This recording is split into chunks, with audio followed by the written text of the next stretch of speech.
Propos erratiques, comportement chaotique. La garde à vue d'Abdal Massiach a été prolongée ce matin. Face aux enquêteurs, il n'explique pas son geste, prononce quelques mots d'anglais et se roule par terre. Kevin dit avoir passé la journée d'hier en garde à vue dans une cellule juste à côté. Donc il faisait beaucoup de bruit, il pleurait, il criait en anglais. Save me. C'est pas des cris humains, ça sort de l'enfer.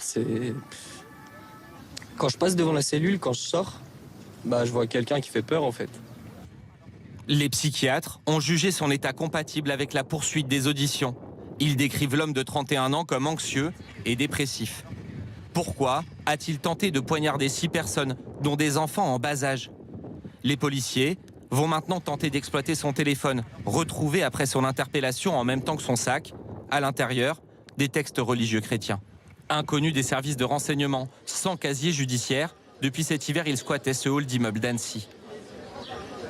Quand je venais, il y avait toujours ses affaires, le carton qui était là. Il était couché, mais il cachait le visage parce que des fois, il se couchait tôt, vers 17h quand je passais. Il utilisait les boîtes aux lettres pour mettre ses affaires. Les enquêteurs s'intéressent maintenant à son parcours. Ce chrétien d'Orient quitte la Syrie en 2011 au début de la guerre et arrive clandestinement en Turquie où il rencontre sa future femme. Avec elle, il part s'installer en Suède 2 ans plus tard. C'est dans cet immeuble qu'il vivait avec sa belle famille. Elle n'a pas souhaité s'exprimer, mais son voisin se souvient encore de lui. Il ne s'arrêtait jamais pour parler. Il n'était pas bavard. C'était un solitaire. Il n'était pas agressif. Après plusieurs tentatives de naturalisation refusées, il quitte la Suède en 2022, direction la région d'Annecy. Séjournant légalement en Europe, il fait plusieurs demandes d'asile, en Suisse, en Italie et en France, en novembre dernier. Cette demande a été jugée irrecevable, donc la personne a été déboutée du droit d'asile, n'a pas obtenu le droit d'asile en France, pour la simple raison qu'il était déjà réfugié en Suède. Ce refus, il l'a appris 4 jours avant l'attaque. Y a-t-il un lien? L'enquête a été ouverte pour tentative d'assassinat. La piste terroriste est pour l'heure écartée. Bonsoir François-Xavier Médage. Les médecins ont ce matin jugé que l'état de l'agresseur était compatible avec une garde à vue. Qu'est-ce qui peut se passer dans les heures qui viennent ? Alors selon toute vraisemblance, l'individu devrait être mis en examen demain après avoir été présenté à un juge, mis en examen pour tentative d'assassinat. Ce qu'il faut savoir aussi, c'est qu'effectivement, à l'heure où l'on se parle, le parquet antiterroriste n'a toujours pas été saisi. Et concernant l'état mental de l'agresseur, il y a bien eu 2 expertises, une hier soir, l'autre ce matin, et chacune laisse entendre qu'il est tout à fait en capacité de répondre aux enquêteurs, même si les enquêteurs, ils sont plusieurs à le dire ce soir, ils estiment que l'homme, pour l'instant, ne collabore pas et ne donne pas d'explication. Merci François-Xavier pour ces derniers éléments. Parallèlement à ce temps judiciaire, c'est toute une ville qui doit se remettre maintenant du traumatisme. Ils sont encore nombreux aujourd'hui à être venus déposer une fleur ou un mot dans ce parc pour enfants. Plusieurs moments de recueillement sont aussi prévus ce week-end et ce sont des dizaines de témoins qui ont déjà fait appel à la cellule psychologique. Gaël Charnet et Eric Napi. Toute la journée, ils sont venus en silence. Déposer des fleurs, des bougies, des messages. Certains sont restés des heures, presque en communion.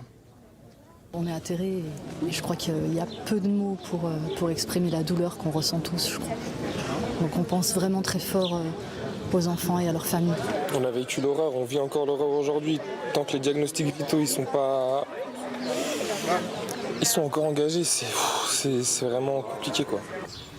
Des Annéciens meurtris, devant une aire de jeu où ils viennent chaque jour en famille. Ma fille de 6 ans, elle me dit on ne pourra plus aller au parc, maman. Si on ira, on va continuer, mais comment ne pas leur transmettre notre angoisse dans tout ça? Moi, j'ai aussi un fils de 23 mois et je me mets à la place de ses parents et c'est juste impensable. Et il y a aussi ceux qui ont besoin de le voir, pour y croire. Je me disais que c'était pas possible. Normalement, quand on entend ça, c'est plus dans les grandes villes, c'était pas dans une ville comme Annecy. Habitants et touristes qui ont suspendu leur promenade sur les bords du lac. Tout a l'air si calme ici. On adore s'y promener, c'est si beau. On a été choqués, on a du mal à réaliser ce qui arrive. Dans un lieu aussi paradisiaque, un environnement aussi magnifique, voir un tel événement, c'est horrible, c'est encore plus horrible. Enfin, ils ont besoin de prier pour elles, les victimes. La cathédrale d'Annecy est pleine. La messe de ce soir leur est dédiée. Marquer ma solidarité avec ceux qui ont été blessés, et puis les encourager. Être ensemble pour surmonter l'épreuve. Dimanche, une marche devrait être organisée sur le Paquier.